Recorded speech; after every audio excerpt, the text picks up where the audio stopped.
자, 그럼 절세 고민 갖고 계신 오늘의 첫 번째 시청자분 만나보도록 하겠습니다. 전화 연결되어 있을 텐데요. 안녕하세요. 예, 안녕하세요. 네, 안녕하세요. 어떤 고민으로 전화 주셨을까요? 예, 저는 임대주택에 대한 거주 요건 때문에 전화 드린 거고요. 네. 지금 살고 있는 관악구 집을 2010년 5월에 매입해서 계속 살고 있고요. 네. 2017년도 10월에 이제 저희들이 천호동에 아파트를 한 채 더 매입을 한 후에 전세를 놔뒀는데, 네.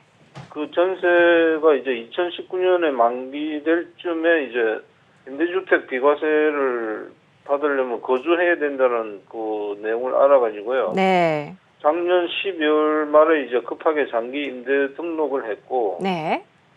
이 천호동 아파트 경우에 이제 취득을 2017년도에 했는데, 네.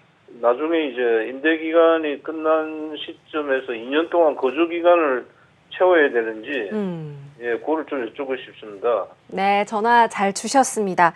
우리 시청자님께서 작년 12월 16일에 발표된 부동산 정책을 좀 보시고 전세를 두고 있었던 한 채를 장기 임대 등록을 하신 것 같은데요. 네. 세무사님 어떨까요? 우리 시청자님 이 2년 거주 요건 맞추면 비과세 혜택을 다 받으실 수 있을까요? 우선 그 임대주택 등록을 언제 하셨는지 여쭤봐야 될 것 같은데 작년 12월이라고 하셨거든요. 정확하게 임대주택으로 등록한 시점이 언제일까요? 예, 2019년 12월 28일이고요. 아, 12월 28일이고요. 예. 아, 그러면 이제 관악은 거주를 하고 계시는 거고 천호동은 계속 임대를 주고 계신 상황이시고요. 예. 각각 시가가 어느 정도 될까요? 지금 관악구가 한 8억 정도 되고요. 네. 천호동은 7억입니다. 천호동은 7억이고요. 네. 명의는 어떻게 되어 있으세요? 명의는 저 아내하고 공동 명의로 두 개가 다 같이 되어 있습니다. 둘 다 공동이시고요. 예. 네.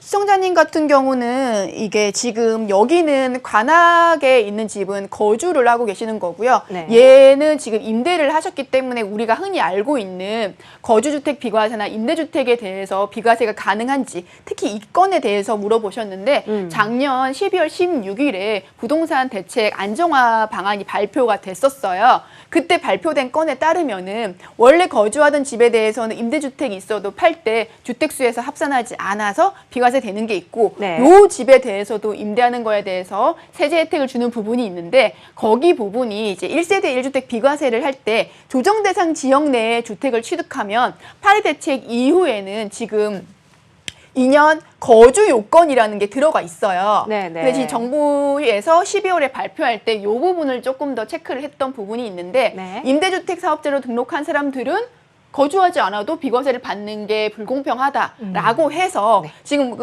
12월 16일에 대책이 발표됐었거든요. 네. 이 이후로 등록을 하는 임대주택, 지금 시청자님 같은 분, 등록을 하시는 분들에 대해서는 2년 거주를 하지 않으면은 혜택을 주지 않겠다고 발표를 했어요. 네. 그러니까 이게 취득이 아니고요. 그 전에 2017년도에 이미 취득은 하셨지만 임대사업자 등록을 이때 하셨기 때문에 이런 분들은 거주주택, 임대주택에 대해서 2년 정도 시청자님이 물어보신 것처럼 이제 거주를 하셔야지만 혜택이 있어요. 하나 좀 네. 참고로 설명드리면 네. 2010년도에 샀던 이 관악 아파트에 대해서 만약에 뭐 내년이든 내후년도에든 이제 양도를 하시게 되면 네.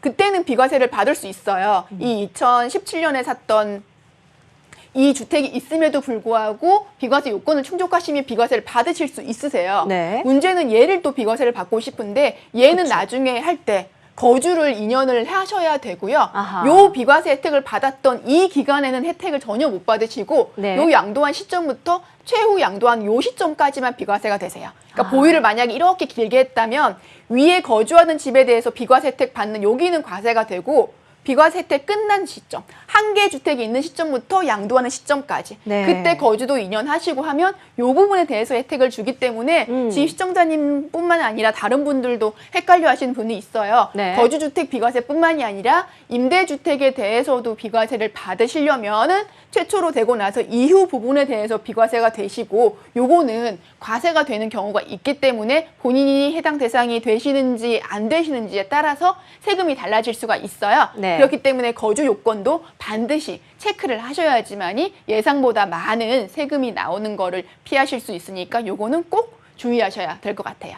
네, 우리 시청자님께서 어떤 걸 주의하셔야 되는지 세무사님께서 명확하게 정리를 좀 해주신 것 같은데요. 아마 도움이 되셨으리라고 믿습니다.